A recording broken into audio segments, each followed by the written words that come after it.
কৃষকদের কাছে ক্রমেই জনপ্রিয় হয়ে উঠছে বাড়িতে তৈরি ভার্মি কম্পোস্ট বা কেঁচো সার। এ ধরনের জৈব সার তৈরিতে ব্যাপক সফলতা অর্জন করেছেন গাইবান্ধার কৃষকরা। নিজেদের ফসলে জৈব সার ব্যবহারের পাশাপাশি বিক্রি করে বাড়তি আয়ের পথ খুঁজে পেয়েছেন তারা। প্রথমে গরুর গোবর সংগ্রহ করে ছায়াযুক্ত স্থানে গর্তে পলিথিনে মুড়িয়ে 10 থেকে 12 দিন রাখতে হয়। পরে তা তুলে মাটির তৈরি চারি বা রিঙে কেঁচো দিয়ে আরও 15 থেকে 20 দিন চটের বস্তা দিয়ে ঢেকে রাখতে হয়। এরপর কেঁচো আলাদা করলেই পুরোপুরি প্রস্তুত হয় ভার্মি কম্পোস্ট বা কেঁচো সার।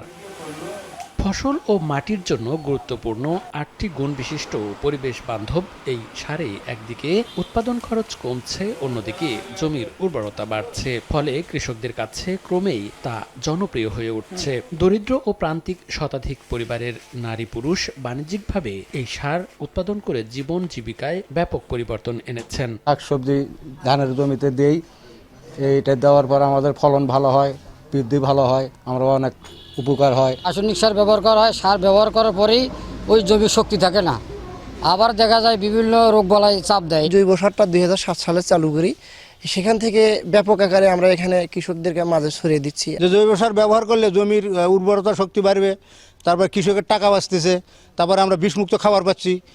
এটা কৃষকদের আমরা পরামর্শ দিচ্ছি। রাসায়নিক সারের অতি ব্যবহারে জমির উর্বরতা যখন হুমকির মুখে, তখন ভার্মি কম্পোস্ট মাটির স্বাস্থ্য রক্ষায় গুরুত্বপূর্ণ ভূমিকা রাখছে। সব কৃষকের বাড়িতে এই সার উৎপাদনের ব্যবস্থা করতে প্রশিক্ষণ সহ সার্বিক সহযোগিতা করা হচ্ছে বলে জানান এই কর্মকর্তা। আমরা সরকারি পর্যায় থেকে বিভিন্ন সাপোর্টের মাধ্যমে, বিভিন্ন প্রকল্পের মাধ্যমে ভার্মি কম্পোস্ট উৎপাদনের জন্য কৃষক ভাইদেরকে সহায়তা করছি।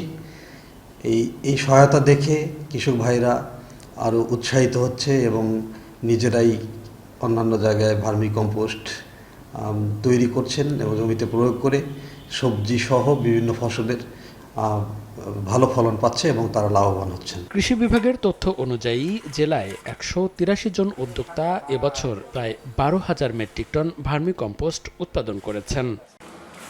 সময় সংবাদ, গাইবান্ধা।